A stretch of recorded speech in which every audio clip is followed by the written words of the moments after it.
Buenas noches amigos, buenas noches amigas, ¿cómo están? Bienvenidas una noche más a nuestro club de lectura donde estamos leyendo el libro El poder de la hora. Este es el octavo libro del año que estamos ya revisando, que estamos leyendo cada día. Nuestra dinámica del club de lectura ustedes ya la conocen, cada noche leemos un fragmento del libro hasta que lo terminemos, pero vamos a iniciar en esta ocasión con una introducción a nuestra lectura de la semana. Esta lectura en vivo está siendo grabada para que ustedes luego la puedan volver a escuchar y también interactuar con la información. La recomendación que siempre les doy es que podamos estar atentos a esta lectura para de esta forma poder absorber la mayor información posible. Y sobre todo que puedan tener a la mano también una pequeña libreta y así ustedes puedan, ¿por qué no?, anotar las cosas claves que vayan aprendiendo esta noche. El libro que estamos leyendo le pertenece a Eckhart Tolle. El libro El poder de la hora es un bestseller. Es un maestro espiritual alemán que precisamente en una época de depresión muy fuerte fue donde encontró el camino a la iluminación. Y esto es todo lo que nos narra en el libro que estamos leyendo, que dicho sea de paso es un bestseller mundial. Como su título lo dice, nos instruye cómo estar conectados y vivir en el ahora. Ya hemos leído en el transcurso de esta semana sus primeros 4 capítulos, que nos está trayendo información muy importante para poder estar conectados con el presente, ejercicios también para poder hacer prácticas diarias muy sencillas de cómo dejar ese ego, cómo dejar esa imagen que a veces crea nuestra mente de mucho pasado o de mucho futuro. En la última lectura que nosotros realizamos la semana pasada hemos hablado de temas muy importantes. Sobre todo, el libro nos ha mostrado 3 opciones claras. ¿3 opciones para qué? Para poder evadir esa resistencia que tiene nuestra mente a estar en el presente, lo cual nos conduce a la infelicidad. ¿Qué es lo que nos dice el libro? Que las personas somos infelices porque nuestra mente constantemente juzga cada situación que se nos presenta y la juzgamos como mala, situaciones cotidianas del día a día. Y eso hace que nosotros creemos conflictos interiores entre lo que debería ser y entre lo que creemos que podría ser. ¿Cuáles son las 3 claves que nos da el autor? La primera, ante una situación que consideremos muy mala, que puede estar alterando nuestra vida, es primero apartarse. Quiere decir dejar esa situación. Apartarnos sea de una persona, una cosa, una circunstancia. La segunda opción que nos da el libro es que cambiemos esa situación. Quiere decir que hagamos algo, que busquemos una solución para modificar, para cambiar eso que nos está sucediendo, que puede ser un problema cotidiano, inclusive una persona. Y la tercera opción, si es que no podemos cambiarla, ni podemos alejarnos de ese problema, es aceptarlo totalmente. ¿Qué se refiere con esto? Que soltemos cualquier resistencia que tengamos interiormente y que nos rindamos a lo que es. El libro nos plantea que rendirnos no es un defecto ni es una mala acción. Al contrario, nos permite estar presentes en ese momento y poder aceptar que esa circunstancia o ese problema, entre comillas, viene, ¿por qué no?, a enseñarnos algo que también podría cambiar la perspectiva que tenemos en ese momento. Porque la negatividad que nosotros generamos se va a ir de nuestra mente cuando la soltemos. A esto el autor denomina rendición. La negatividad que nosotros generamos se abandona soltándola. Quiere decir que cada uno de nosotros, cuando somos capaces de reconocer que no queremos sufrir, que no queremos estar en el dolor, no queremos soportar más una carga, tenemos que soltar esa negatividad, esa resistencia. Es como cuando cogemos un trozo de carbón que está caliente y sabemos que nos está haciendo daño, entonces lo soltamos inmediatamente.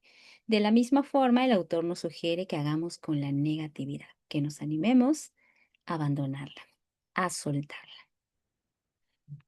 Esto nos lleva a que nosotros continuemos con nuestra acción estando presentes.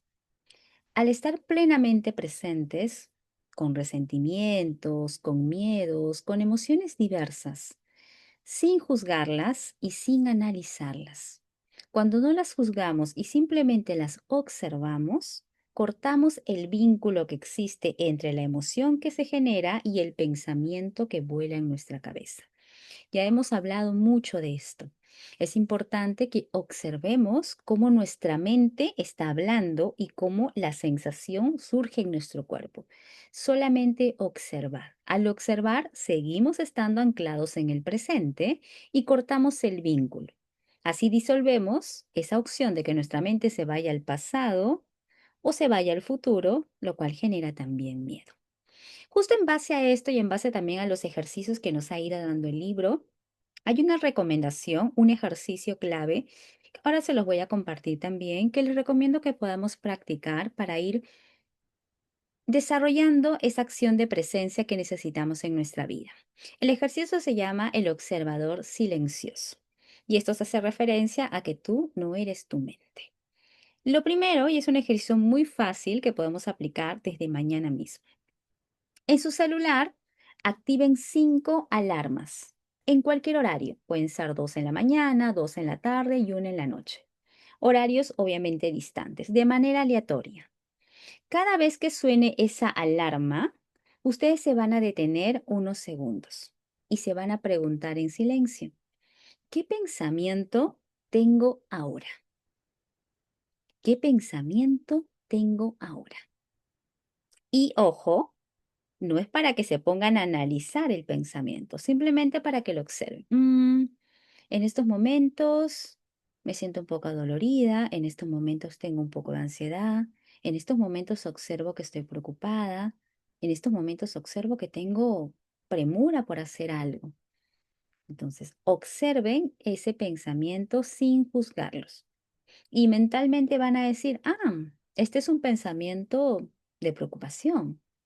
Este es un pensamiento de emoción, es un pensamiento que me está juzgando por algo que hice o algo que debo hacer. Ok, lo veo, veo el pensamiento. Esto no les toma más de 30 segundos. Después de ello terminan con una profunda respiración, que yo recomiendo que sean al menos 2 respiraciones profundas seguidas la diafragmática. Así están creando una distancia entre ustedes y las voces que surgen en la cabeza.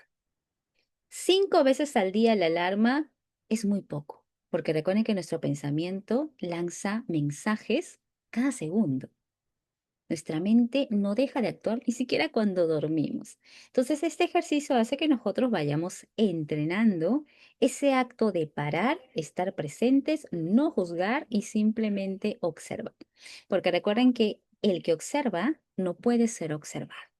Así que este ejercicio, a practicarlo mañana mismo, está en base a todas las enseñanzas que nos ha dado el libro y cada día vamos a ir implementando uno nuevo para poder seguir concientizando el mensaje del libro.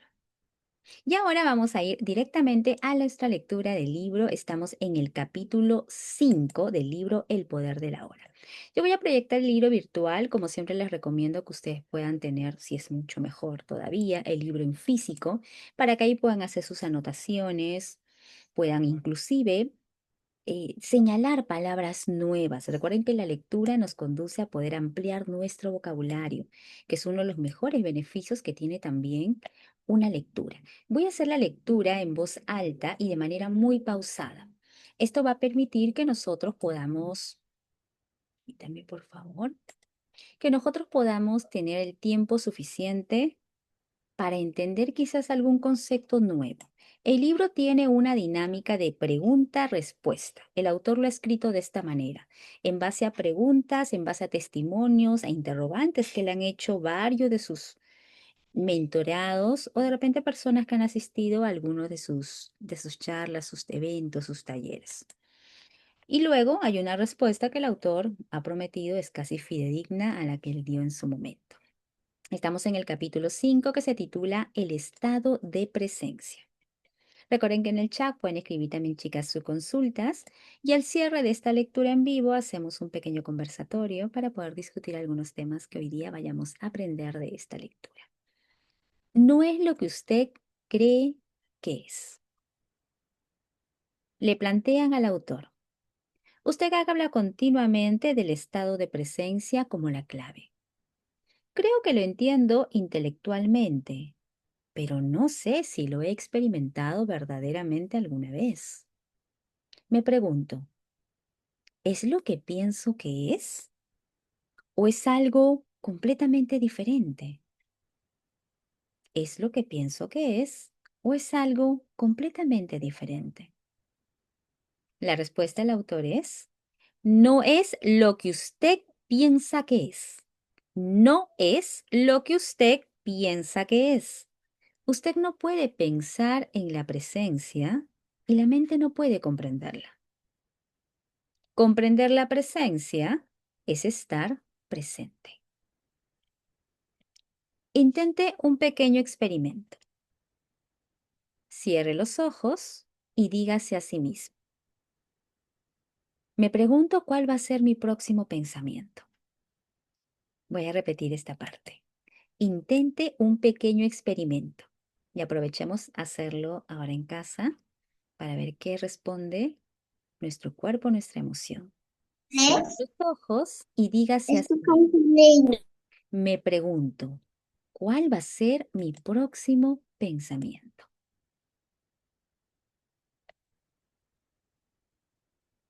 Luego, póngase muy alerta y espere por el próximo pensamiento.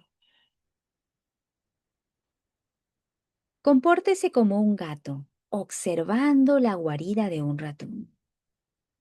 ¿Qué pensamiento va a salir de la guarida del ratón? Inténtelo ahora. Este experimento está muy simple también. Anotémoslo, pongamos un sticker para poder practicarlo de manera consciente. Continuemos. Bien, tuve que esperar un buen rato antes de que el pensamiento llegara, le dicen al autor. Y él responde, exactamente. Mientras esté en un estado de intensa presencia, usted está libre del pensamiento. Usted está quieto y sin embargo está muy alerta. En el instante en que su atención consciente cae por debajo de cierto nivel, el pensamiento se apresura a aparecer. Repito esta parte. En el instante en que su atención consciente cae por debajo de cierto nivel, el pensamiento se apresura en aparecer. El ruido mental regresa. La quietud se pierde. Usted vuelve al tiempo.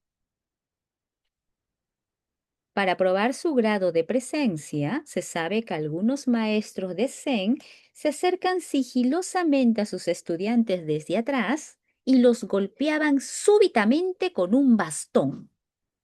Todo un shock. Si el estudiante estaba completamente presente y en estado de alerta, si tenía los riñones ceñidos y la lámpara ardiendo, que es una de las analogías que usa Jesús para la presencia, notaría la llegada del maestro desde atrás y lo detendría o se apartaría. Pero si se dejaba golpear, eso significaba que estaba inmerso en sus pensamientos, es decir, ausente, inconsciente. Este ejemplo me recuerda a cómo es el entrenamiento de estos maestros que practican artes marciales, kung fu, karate, entre otros, y posiblemente lo hemos visto en alguna película, en alguna serie, cómo es su grado de anclaje en el presente que pueden sentir cuando viene alguien a atacarlos y defenderse inmediatamente. Es posible que nosotros en algunas ocasiones también nos haya pasado y hayamos sentido cuando alguien se ha acercado quizás a molestarnos o a hacernos alguna broma, como el ejemplo, y hay ocasiones en las que nuestra mente hemos estado divagando en tantos pensamientos que no nos hemos dado cuenta que alguien nos estaba hablando, que alguien estaba a nuestro lado, que alguien incluso nos estaba llamando la atención hace un buen rato. Qué ejemplo muy importante para poder también analizar si nos está pasando esto y probar nuestro grado de presencia. Continuemos. Para estar presente en la vida diaria, ayuda a estar firmemente arraigado en su interior. De otro modo, la mente, que tiene una inercia increíble, lo arrastrará como un río salvaje. Le preguntan al autor, ¿qué quiere usted decir con arraigado en su interior? Significa habitar su cuerpo completamente. Tener siempre algo de su atención en el campo de energía interior de su cuerpo. Sentir el cuerpo desde adentro, por decirlo así. La conciencia del cuerpo lo mantiene presente, lo ancla en el ahora. Vea el capítulo 6. El significado esotérico de esperar. Esperar. En cierto sentido, el estado de presencia podría compararse con esperar. Jesús usó la analogía de la espera en alguna de sus parábolas. Este no es el tipo habitual de espera aburrido o inquieto, que es una negación del presente y del que ya he hablado. No es un esperar en el que su atención está concentrada en algún punto en el futuro y en el que el presente se percibe como un obstáculo indeseable que le impide tener lo que quiere. Hay un tipo de espera cualitativamente diferente que requiere su alerta total. Podría suceder algo en cualquier momento, y si usted no está completamente despierto, completamente quieto, se lo perderá. Voy a repetir esta parte. Podría suceder algo en cualquier momento, y si usted no está completamente despierto, completamente quieto, se lo perderá. Este es el tipo de espera del que Jesús habla. En ese estado, toda su atención está en el ahora. No queda nada para soñar despierto, pensar, recordar, anticipar. No hay tensión en ella ni miedo, solo presencia alerta. Usted está presente con todo su ser, con cada célula de su cuerpo. En ese estado, el yo, que tiene pasado y futuro, la personalidad, si usted quiere, casi que no está. Y sin embargo, nada de valor se ha perdido. Usted es todavía esencialmente usted mismo. De hecho, usted es plenamente usted mismo de lo que nunca fue. De hecho, usted es más plenamente usted mismo de lo que nunca fue. O más bien, solo ahora usted es verdaderamente usted mismo. Sean como un sirviente que espera el regreso del amo, dice Jesús. El sirviente no sabe a qué hora va a llegar el amo, así que permanece despierto, alerta, sereno, quieto, no sea que se pierda su llegada. En otra parábola, Jesús habla de las 5 mujeres descuidadas, inconscientes, que no tienen suficiente aceite, conciencia, para mantener sus lámparas encendidas, mantenerse presentes. Y por ello se pierden la llegada del novio, que es el ahora, y no llegan a la fiesta de bodas, la iluminación. Estas se contraponen a las 5 mujeres sensatas que sí tienen suficiente aceite, permanecen conscientes. Les recomiendo buscar esta parábola para poder leerla porque miren cómo el autor desmenuza todo el significado a modo, recordemos que las parábolas, muy a modo de metáfora, tienen un mensaje oculto. No hay que tomarlas de manera literal, sino que hay un trasfondo que nos explica de manera sencilla algún significado complejo. Entonces, esta parábola de las 5 mujeres descuidadas que no tienen suficiente aceite para mantener sus lámparas encendidas y que por eso pierden la llegada del novio y no llegan a la fiesta de bodas. Aquí el autor lo desmenuza y nos puede también traer a relevancia acciones que nosotros estamos realizando. Al ser inconscientes, al no estar conectados conscientemente, no mantenernos presentes en el ahora, nos perdemos la iluminación. Continuemos. Incluso los hombres que escribieron los evangelios no entendieron el significado de estas parábolas. Así que introdujeron en ellos las primeras interpretaciones erróneas y distorsiones cuando fueron escritos. Con aquellas interpretaciones erróneas, el sentido real se perdió completamente. Estas no son parábolas sobre el fin del mundo, sino sobre el fin del tiempo psicológico. Recordemos que el tiempo psicológico el autor lo llama a vivir mucho en el pasado y vivir mucho en el futuro. Apuntan a una trascendencia de la mente egotista y a la posibilidad de vivir en un estado de conciencia enteramente nuevo.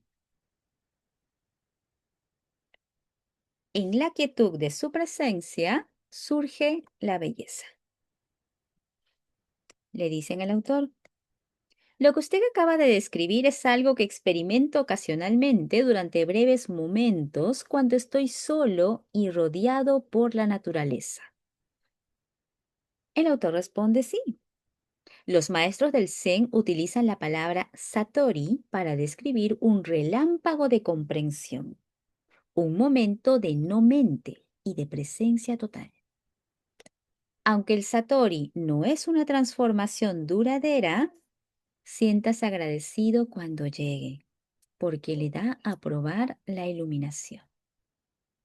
De hecho, usted puede haberlo experimentado muchas veces sin saber qué es y sin darse cuenta de su importancia. Se necesita presencia para ser consciente de la belleza, la majestad, la sacralidad de la naturaleza. ¿Alguna vez ha contemplado la infinitud del espacio en una noche clara, sobrecogido por su absoluta quietud y su vastedad inconcebible? Esta pregunta también es para nosotros. ¿Alguna vez hemos contemplado la infinitud del espacio en una noche clara? ¿Alguna vez ha escuchado verdaderamente el sonido de una quebrada en el bosque? ¿O el canto de un mirlo en un tranquilo atardecer de verano? Para ser consciente de tales cosas, la mente debe estar quieta. Usted tiene que dejar por un momento su equipaje personal de problemas de pasado y de futuro, así como todo su conocimiento. De lo contrario, usted verá sin ver, oirá sin oír. Se requiere su total presencia. Más allá de la belleza de las formas externas, hay algo más ahí, algo innombrable, algo inefable, una esencia profunda, interior, santa. Siempre y donde quiera que haya belleza, esa esencia interior resplandece de alguna manera. Solo se le revela cuando usted está presente. ¿Podría ser que esa esencia innombrable y su presencia fueran una y la misma cosa? Repito la pregunta. ¿Podría ser que esa esencia innombrable y su presencia fueran una y la misma cosa? ¿Podría estar allá sin su presencia? Profundice en ello. Descúbralo por su cuenta. Cuando usted experimentó esos momentos de presencia, probablemente no se dio cuenta de que estuvo brevemente en un estado de no mente. Eso se debe a que la brecha entre ese estado y el flujo interno de pensamiento fue demasiado breve. Su Satori puede haber durado solo unos segundos antes de que la mente apareciera, pero estuvo ahí. Su Satori puede haber durado solo unos segundos antes de que la mente apareciera, pero estuvo ahí. Si no, usted no habría experimentado la belleza. La mente no puede reconocer ni crear belleza. Solo durante unos segundos, mientras usted estaba completamente presente, estuvo allá esa belleza o sacralidad. Debido a la brevedad de esa brecha y a la falta de vigilancia y atención de su parte, usted fue probablemente incapaz de notar la diferencia fundamental entre la percepción, la conciencia de belleza sin pensamiento y su interpretación como un pensamiento. La brecha en el tiempo fue tan corta que pareció que era un solo proceso. Sin embargo, la verdad es que en el momento en que llegó el pensamiento, todo lo que usted tenía era un recuerdo de ello. Cuanto más amplia sea la brecha entre la percepción y el pensamiento, más profundidad tiene usted como ser humano. Es decir, más consciente es. Muchas personas son tan prisioneras de sus mentes que la belleza de la naturaleza no existe realmente para ellas. Puede que digan, ¡qué flor tan bonita! Pero eso es solamente una etiqueta mental mecánica, porque no están quietos, no están presentes, no ven realmente la flor, no sienten su esencia, su santidad.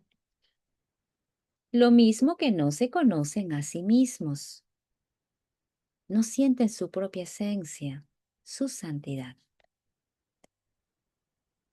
Como vivimos en una cultura tan dominada por la mente, la mayor parte del arte moderno, la arquitectura, la música y la literatura están privadas de belleza, de esencia interior, con muy pocas excepciones. La razón es que las personas que crean ese arte no pueden, ni siquiera por un momento, liberarse de sus mentes. Así que nunca están en contacto con ese lugar donde la verdadera creatividad y belleza surgen. La mente abandonada a sí misma crea monstruosidades. Miren qué importante esta parte, la voy a repetir. La mente abandonada a sí misma crea monstruosidades, y no solo en las galerías de arte. Miren nuestros paisajes urbanos y nuestros desiertos industriales. Ninguna civilización ha producido tanta fealdad.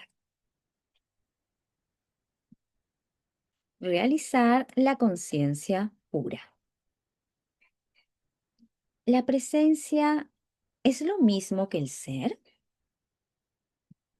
Cuando usted se vuelve consciente del ser, lo que ocurre realmente es que el ser se vuelve consciente de sí mismo.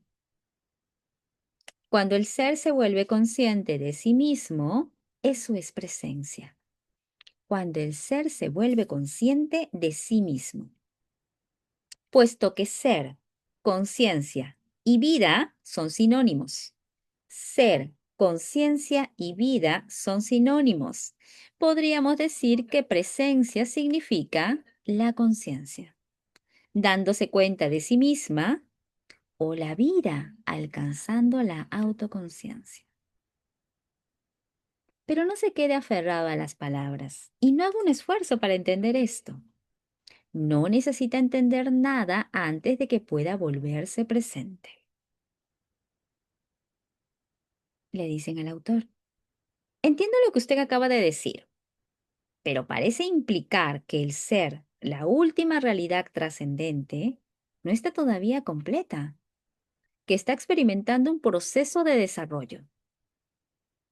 ¿Necesita Dios tiempo para el crecimiento personal? El autor responde, sí, pero solo visto desde la perspectiva limitada del universo manifiesto. En la Biblia, Dios declara, soy el alfa y el omega y soy el viviente. En el reino temporal en el que Dios mora, que es también su hogar, El principio y el fin, el alfa y el omega, son uno y la esencia de todo, lo que siempre ha sido y siempre será. Es eternamente presente en un estado no manifiesto de unidad y perfección, totalmente más allá de lo que la mente humana pueda nunca imaginar o comprender. En nuestro mundo de formas aparentemente separadas, sin embargo, la perfección atemporal es un concepto inconcebible. Aquí, incluso la conciencia, que es la luz que emana de la fuente eterna, parece estar sujeta a un proceso de desarrollo. Pero esto es debido a nuestra percepción limitada. No es así en términos absolutos. Sin embargo, permítame continuar hablando por un momento sobre la evolución de la conciencia en este mundo. Todo lo que existe tiene ser, tiene esencia divina, tiene algún grado de conciencia. Incluso una piedra tiene conciencia rudimentaria. De lo contrario, no sería, y sus átomos y moléculas se dispersarían. Todo está vivo. El sol, la tierra, las plantas, los animales, los seres humanos. Todos son expresiones de conciencia en diferentes grados. La conciencia que se manifiesta como forma. El mundo surge cuando la conciencia toma formas, formas de pensamiento y formas materiales. Observen los millones de formas de vida solo en este planeta. En el mar, en la tierra, en el aire, y después cada forma de vida se replica millones de veces. ¿Con qué fin? ¿Alguien o algo está jugando un juego con la forma? Esto fue lo que los antiguos videntes de la India se preguntaron a sí mismos. Vieron el mundo como lila, una especie de juego divino que Dios está jugando. Las formas de vida individualmente, obviamente, no son muy importantes en este juego. En el mar, la mayoría de las formas de vida no sobreviven más de unos minutos después de nacer. Incluso, la forma humana vuelve al polvo bastante rápidamente y cuando se ha ido es como si nunca hubiera sido. ¿Es esto trágico o cruel? Solo si usted crea una identidad separada para cada forma, si usted olvida que su conciencia es esencia divina, expresándose a sí misma en la forma. Pero usted no sabe realmente eso hasta que realiza su propia esencia divina como pura conciencia. Si nace un pez en un acuario y usted lo llama John, escribe un certificado de nacimiento. Le cuenta sobre su historia familiar y 2 minutos más tarde se lo come otro pez. Eso es trágico. Pero solamente es trágico porque usted proyectó un ser separado donde no lo había. Usted agarró una fracción de un proceso dinámico, una danza molecular, y la convirtió en una entidad separada. La conciencia toma el disfraz de las formas hasta que éstas alcanzan tal complejidad que se pierde completamente en ellas. En los seres humanos actuales, la conciencia está completamente identificada con su disfraz. Solo se conoce a sí mismo como forma y por lo tanto vive en el temor de la aniquilación de su forma psicológica. Esta es la mente egotista y este es el punto en el que se establece una disfunción considerable. Ahora parece como si algo hubiera salido muy mal en algún punto a lo largo de la línea de la evolución. Pero incluso esto es parte de Lila, el juego divino. Finalmente, la presión del sufrimiento creado por esta disfunción aparentemente fuerza a la conciencia a desidentificarse de la forma y la despierta de su sueño de forma. Vuelve a recuperar autoconciencia, pero a un nivel mucho más profundo que cuando la perdió. Este proceso lo explica Jesús en su parábola del Hijo Pródigo, que deja el hogar de su padre, dilapida su fortuna, se convierte en un mendigo y después es forzado por su sufrimiento a volver a casa. Esta parábola sí la conocemos, la del Hijo Pródigo. Cuando lo hace, cuando vuelve a casa, su padre lo ama más que antes. El estado del hijo es el mismo que antes. Sin embargo, no es el mismo. El estado del hijo que vuelve a casa es el mismo que antes. Sin embargo, no es el mismo. Tiene añadida una dimensión de profundidad. La parábola describe un viaje desde la perfección inconsciente a través de la imperfección y del mal aparentes hacia la perfección consciente. La parábola describe un viaje desde la perfección inconsciente a través de la imperfección y del mal aparentes hasta la perfección consciente. ¿Puede ahora ver el significado más profundo y más amplio de volverse presente como el observador de su mente? Siempre que usted observa la mente, retira la conciencia de las formas mentales. Entonces, se convierte en lo que llamamos el observador o el testigo.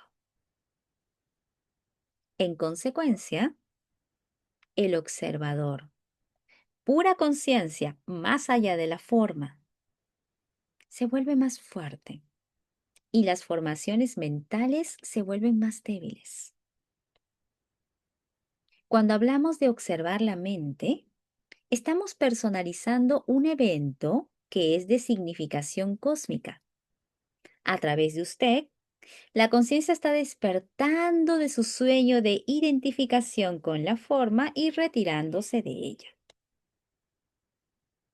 Esto prefigura y al tiempo forma parte de un evento que está probablemente todavía en un futuro lejano, en el que concierne el tiempo cronológico.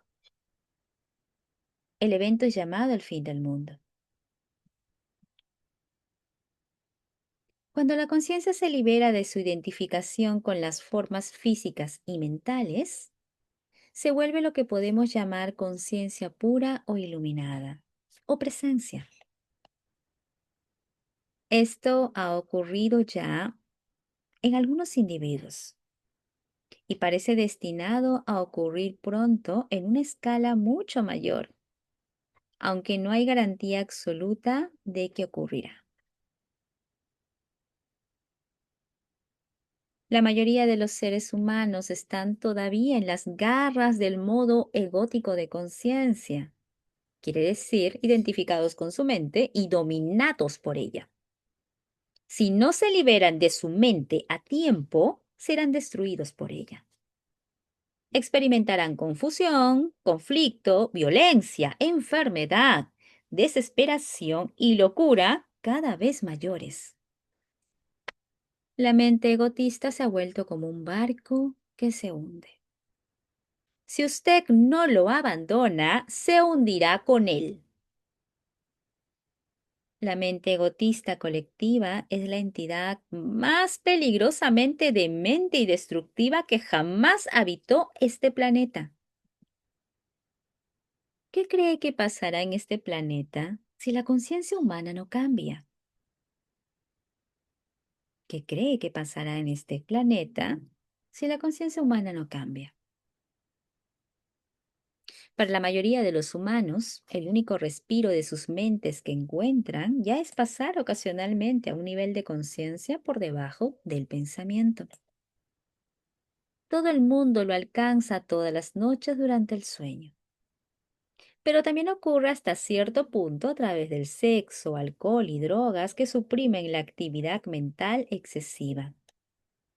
Si no fuera por el alcohol, los tranquilizantes, los antidepresivos, así como las drogas ilegales, que son todos consumidos en grandes cantidades, la demencia de la mente humana sería aún mucho más evidente de lo que es ya.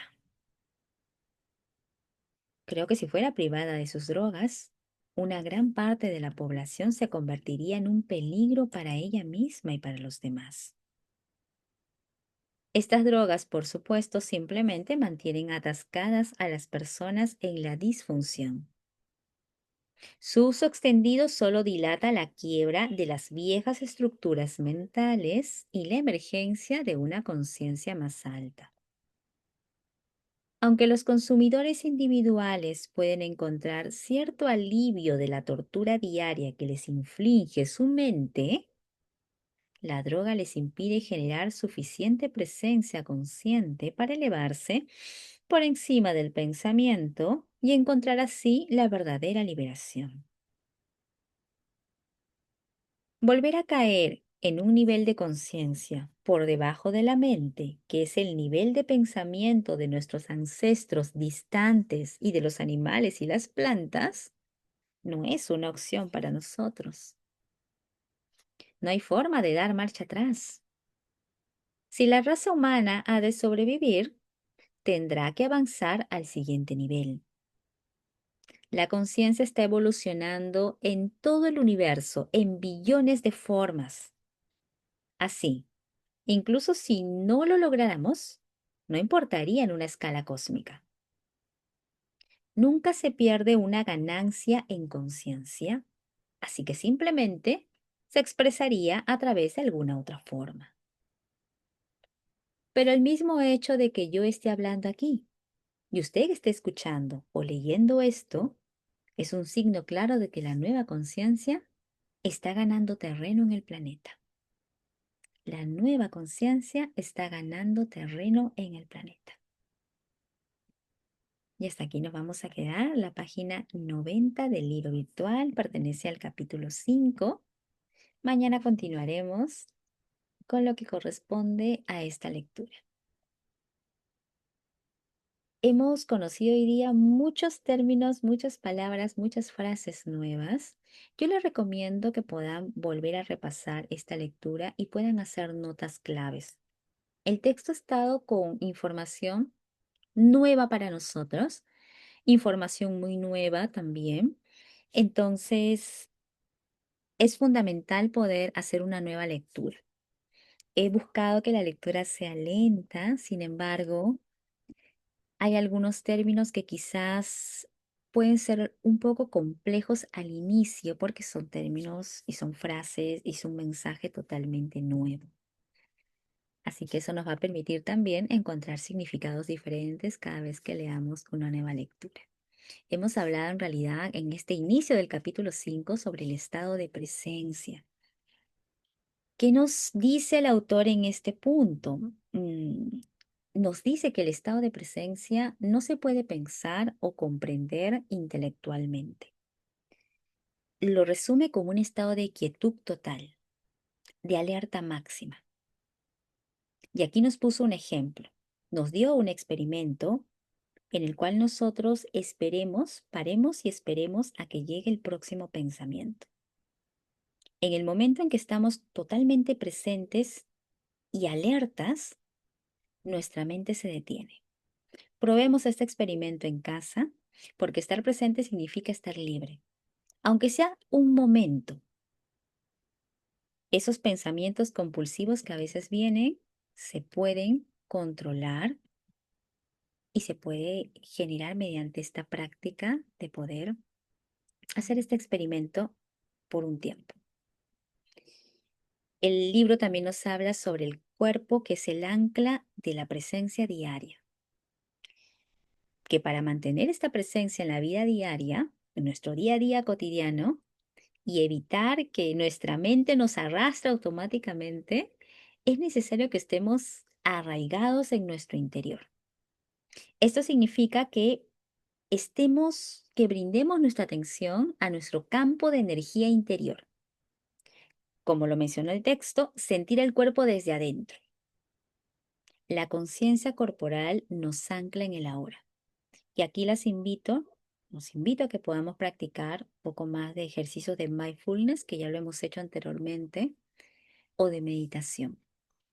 Estar arraigados con nuestro interior nos permite estar conscientes del presente, porque la presencia hace que nosotros podamos estar atentos a la belleza que nos rodea, porque la presencia total nos permite experimentar la belleza de la naturaleza, la santidad, como dice el libro, como el arte, por ejemplo.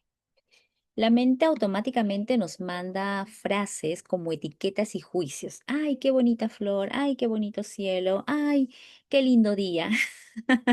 Es automático, pero ¿realmente estamos viendo el día? ¿Realmente estamos viendo el cielo? ¿Realmente estamos sintiendo el aire en nuestras manos? Quizás no, solamente soltamos frases. Entonces, cuando estamos presentes, por breve que sea el momento, que el libro lo llama como Satori, ya estamos conectando con nuestra esencia interior y con la belleza que nos va mostrando la vida, el día a día. Hasta inclusive con cosas que pueden aparecer en casa, hasta inclusive con nosotros mismos, de repente sentir la textura del cabello, ver un poco la textura de la piel, la forma de nuestros ojos. Así estamos trascendiendo ese tiempo psicológico. Recordemos que el tiempo psicológico es mucho futuro y mucho pasado. Finalmente, para hacer como un resumen clave, la presencia es la conciencia pura que va a surgir cuando dejamos de identificarnos con nuestros pensamientos. Dejar de identificarnos con nuestros pensamientos. Así podemos dar fin a ese tiempo psicológico y, ¿por qué no estar libres para vivir una vida totalmente plena? Las invito a que nuevamente hagan el repaso de esta lectura. Nos hemos quedado en la página 40, página 90, perdón, capítulo 5. Voy a terminar la transmisión, la grabación de esta lectura en vivo para conversar un poco, chicas, con ustedes y que me cuenten qué les ha parecido o qué parte quizás llamó más su atención o lo que podamos conversar en grupo.